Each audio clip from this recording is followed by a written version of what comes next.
Hi everyone, I want to go over how to find the information for your seafood sustainability survey. You're going to start by clicking on the worksheet and opening it. I'm going to open in a new window so we can start fresh. Now for this worksheet, what you're doing is you are going to be looking for 10 different seafood items and then looking for the information on the labeling that you can use to determine their sustainability ranking based on the Monterey Bay Seafood Watch sustainability program. And how this works, well, actually, let's go to the worksheet first and then we won't jump ahead of ourselves.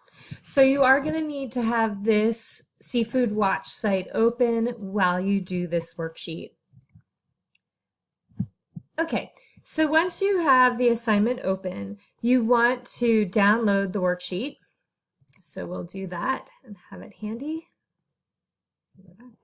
And have that open. Again, anything you do, I'm just doing this in the browser because I'm not going to submit it. But for those of you who are going to be submitting it, you want to either print this out or open it in Adobe Acrobat so you can actually fill in the information and save it. You're going to put in your name, read the directions. I wrote the directions, so I know what they are. And then you're going to go through. So you're going to, just like we did with the algae survey, you're going to find a store. Let's use Target again. Worked well last time. And I am going to search for seafood.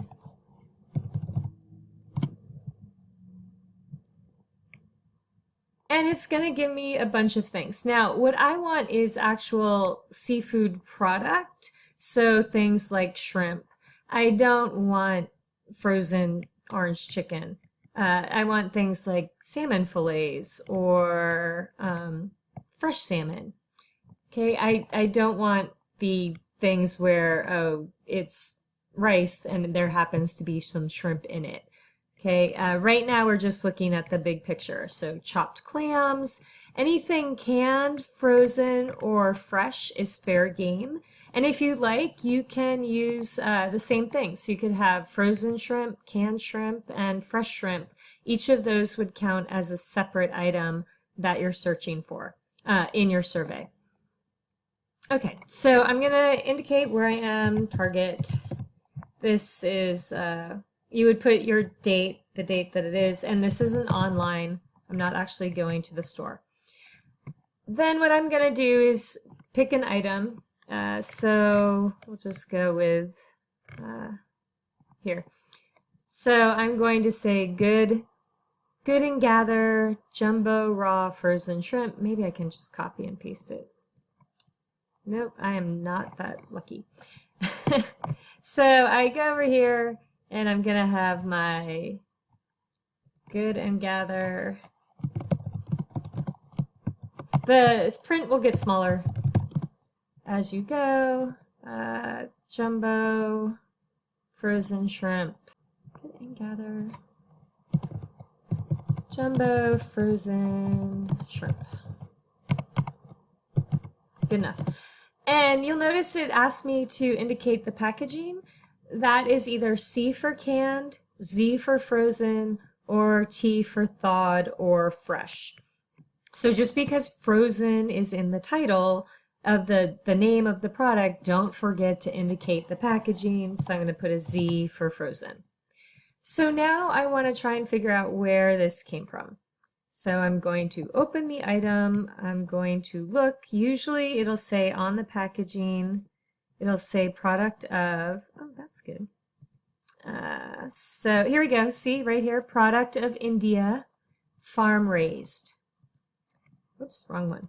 So this is of India, my harvest method is farm raised.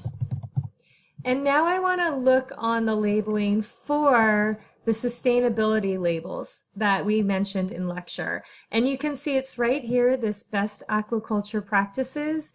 That indicates that we have a sustainable product. So we're going to say yes.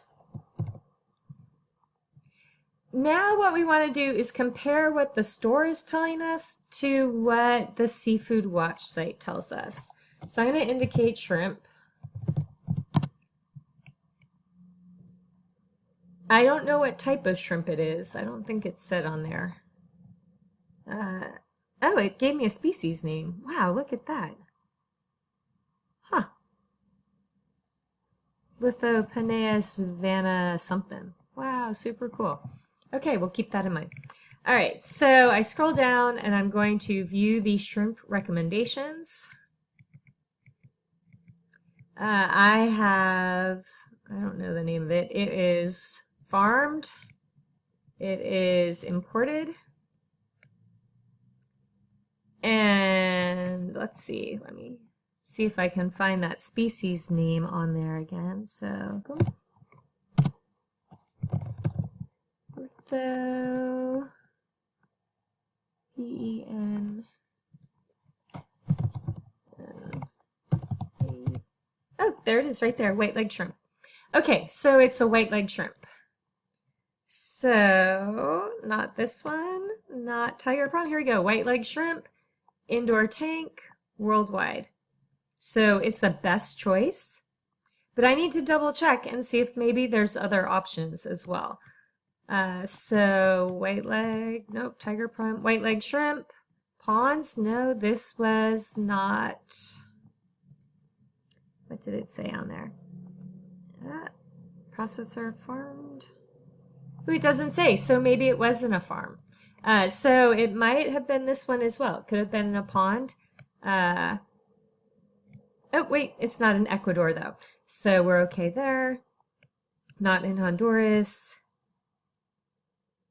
We have wastewater treatment. It said that on the label, so that is not us. Not Thailand. We don't have tiger prawns, so it's not that one. Not from Mexico. Uh-oh, white leg pond. Okay, so it could be this one too. All our label told us is that we have farm raised and a processing. But farm raised could mean in tanks or in ponds. So we need to indicate this one as well. So we're going to say on here, on our fillable survey, we're going to say it's best, but also it could be avoid. Basically, the labeling doesn't give us enough information to know if it's ponds or if it is actually recirculating tanks. If it's the tanks, then it's the best. If it's ponds, then we should avoid doing it because this particular shrimp is not being raised in a sustainable manner. So you're going to do this for 10 different items. This is frozen shrimp. You can do the same thing for canned, for fresh. Sometimes you won't get all this information on there. If that's the case, it's fine. Just go ahead and say it's not provided. Okay. Almost always you're going to have the product of where it's from, especially if you're looking at a canned or frozen material. Labeling on the package or in the store is going to be hit or miss. If it's not there, that's fine. Indicate not provided. We are looking to see if we can get enough information to make good decisions as consumers. So if the information's not there, don't make it up. And if you can't tell which one of these it is, you're going to list however many meets the potential criteria, the information you have. Right? So I could have said, oh, it's just best, and that agrees with the label and moved on. But I had to keep looking to see if that was in there. And if it didn't give me the species name, then I would have to list all of the options, best, good, and avoid, because I wouldn't know which one it was. Okay? So that's what you're going to do. And then you're going to go down and put any additional observations. So I'm going to say good and gather provides scientific names on label, on packaging, which is amazing. I've never seen that before. So cool. So that's what you're going to do.